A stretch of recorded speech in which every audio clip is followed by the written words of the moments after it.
ခိုင်ပြည်နယ်ကရှေးဟောင်းမရအုံမို့တော်စောတန်ကုန်တိတောင်တတိပေါ်မှာတင်ထားတဲ့မျိုးတမျိုးဖိုက်ပါရယ်မိုင်းနယ်လေးအလန့်ဝေးရမျိုးတမျိုးပါဒီကလေးဇက်ဖိုင်လိုရီကီရလေဇက်ပိုင်အာနေချာတီချီလိုလေဒီပိုင်မျိုးနောက်တစ်ကလေးမဖိုင်ရအောင်ဇာတိဆောင်ရဖို့လိုအပ်နေလေဆိုစွန်နဲ့ပတ်သက်ပြီးဒေသခင်တီကအခုပိုင်ပြောခဲ့ပါရယ်ဒီပိုင်ရီမိုဆိုတဲ့ကောင်တခါလဲမခံစားဘူးတခါလဲမခံစားဘူးလေရက်ကွက်တဲ့အလုံးမလို့ခါတယ်အတိုင်းပေါ်ဒီပါဒီလေ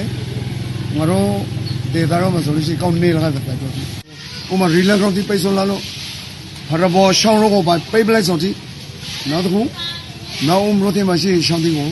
နောက်ဦးမျိုးတင်မှာနေလို့ဒီရှောင်းကနေကလို့ဒီအားလုံးနေဒီကိုတိုးရှေပြင်းငယ်ရှောင်းကောင်ဒီတိုးလို့ဝန်ထမ်းဒီကပတ်တဲ့တော့နဲ့မရဒီကိုတိုးရှေလို့လောဘခလီလို့လောဘတကနဲ့ယူပတ်တဲ့တော့နဲ့ရှောင်းဒီမလို့ဒီ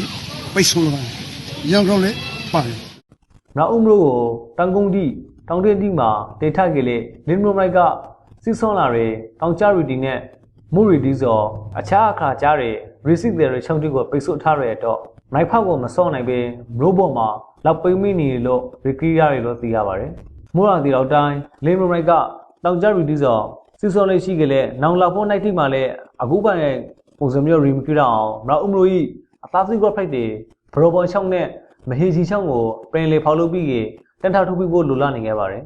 ဇူလိုင်လနဲ့အော်ဂိုလာပထမတပယ်တောင်ရခိုင်ပြည်နယ်မှာရီကီရီဂျင်မဖိုက်ပေါ်ခရဲမရအုံနဲ့မွန်ဘရာကအဆိုးရောဆုံးတွေကိုခံခါရပါတယ်ပြည်နယ်တစ်ခုလုံးအနေနဲ့တေဆုံးသူ90ခါရောက်ရှိတယ်လို့ရခိုင်ပြည်နယ်အစိုးရအဖွဲ့ကထုတ်ပြန်ထားပါတယ်ရောင်းအထက်မှာမရအုံတို့ကအများဆုံးဖိုက်ပါတယ်လူစစ်ခါရောက်တည်ဆုံးပြီးစိုက်ပျိုးလျံတွေဤကတသိန်းကျော်ထိပ်ကဤကခဏသောင်းကျော်ရစီခါရပါတယ်လက်ရှိမှာဒေသခေတိ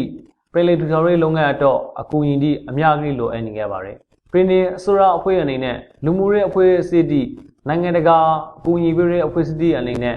စာပိကေကူညီပေးခဲ့ဖို့ရခိုင်မြို့သားပါတီကလည်းတိုက်တွန်းထားပါတယ်စိုက်တွင်မျိုးကအထွန်ကရာတစ်ခုဖိုက်တဲ့ဗြိတိရှားတီတေဆောက်ပြီးထားတဲ့နိုင်ပေါင်တရာကျော်စာတန်းရှိသမိုင်းဝန်နာရီစင်နဲ့စားစော်ဘူဘရောင်မွေးမင်ပီစီနီပဲဖိုက်တဲ့အတွက်နဲ့မကရာခေါမိုးရသေးအကုန်လုံးမှာမုံလာနေရာမှာပြန်လေတက်ဆွန်လာဖို့ဖိုက်တယ်လို့သိရပါတယ်ဒေနာရီဇုံကိုခရိုက်သာဂရိုက်1880ခန့်ခုနှစ်ကဗြိတိရှားဝီတိုရီယာဘရောင်မမွေးနေမှာစိုက်တွင်မျိုးတော့မွေးနေလာဆောင်ဖိုက်တေဆောက်ပြီးခါဆိုဖိုက်တယ်လို့လည်းသိရပါတယ်စိုက်တွင်မျိုးကိုခရိုက်သာဂရိုက်1820ခုနှစ်မှာတည်ထောင်ပြီးခဲ့ခေါစစ်တနိုင်ရကမှာနာရီဇုံကိုဗြိတိရှားတိကတေဆောက်ပြီးခါဆိုဖိုက်ပါတယ်ပူဘွန်ဘရီနာရီကိုအိုတမခဲမှာခဲတာထိမ့်သိမ်းထားပြီးခဲ့မကရာခေါအချိန်မှာမုံလာနေရာဖိုက်တဲ့စိုက်တွင်မျိုးလဲမာဂရီအမက်တရီစကန်ဝန်တေမှာထားရှိလာဖို့ဖိုက်တယ်လို့သိရပါတယ်ရခိုင်ပြည်နယ်မြို့တော်စိုက်တွင်မြို့မှာသမိုင်းဝန်နာရီဇုံကိုပူးပေါင်းနေလို့မကအခါထွန်ရှာရဲသမိုင်းဝန်နေရာဒီဖိုက်ကတဲ့ဝိုင်ကန်ခရီနန်ဒဝန်ဝီရင်စိုက်တွင်မြို့ပဲလဲမီယူဆောင်းမွန်စီဝေသာရီအကစားကွန်စားရဲနေရာဒီကိုလေအဆောင်းမွန်တော်နေလို့ရခိုင်ပြည်နယ်အစိုးရအဖွဲ့ကသတော်ထုတ်ပြန်ထား